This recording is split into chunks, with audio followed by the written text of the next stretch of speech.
അഗ്രഹാരവീഥിയിലെ പ്രയാണത്തിന് ശേഷം ആയിരങ്ങളെ സാക്ഷിയാക്കി കൽപ്പാത്തിയിൽ ദേവരഥ സംഗമം 3 ദിവസത്തെ രഥപ്രയാണം പൂർത്തിയാക്കിയാണ് ദേവരഥങ്ങൾ തേരുമുട്ടിയിൽ സംഗമിച്ചത്. തേരിലേറിയെത്തി പരസ്പരം ദേവന്മാർ കണ്ടുമുട്ടുന്നത് കാണാൻ ജനപ്രവാഹമാണ് കൽപ്പാത്തിയിലേക്ക് എത്തിയത്. റിപ്പോർട്ട് കാണാം. ഇതോടെ 9 PM പൂർണ്ണമാകുകയാണ്. നമസ്കാരം.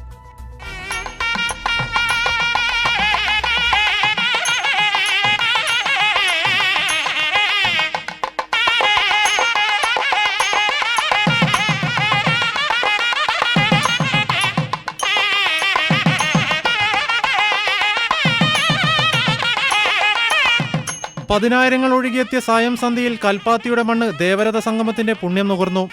1 വർഷം നീണ്ട കാത്തിരിപ്പിനൊടുവിൽ വൈകിട്ട് 7 മണിയോടെയാണ് വിശാലാക്ഷി സമേതനായ വിശ്വനാഥന് മുന്നിൽ ദേവരഥങ്ങൾ മുഖാമുഖം വന്നത്.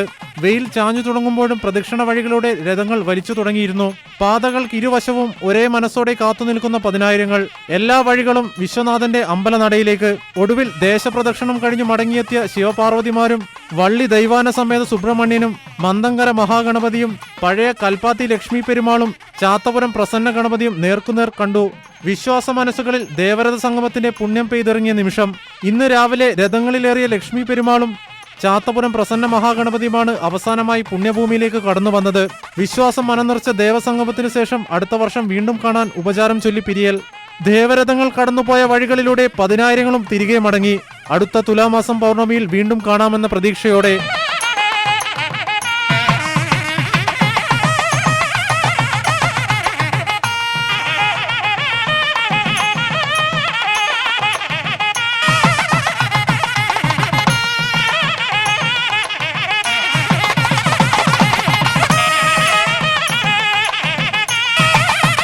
Team Kairali news, Palakkad.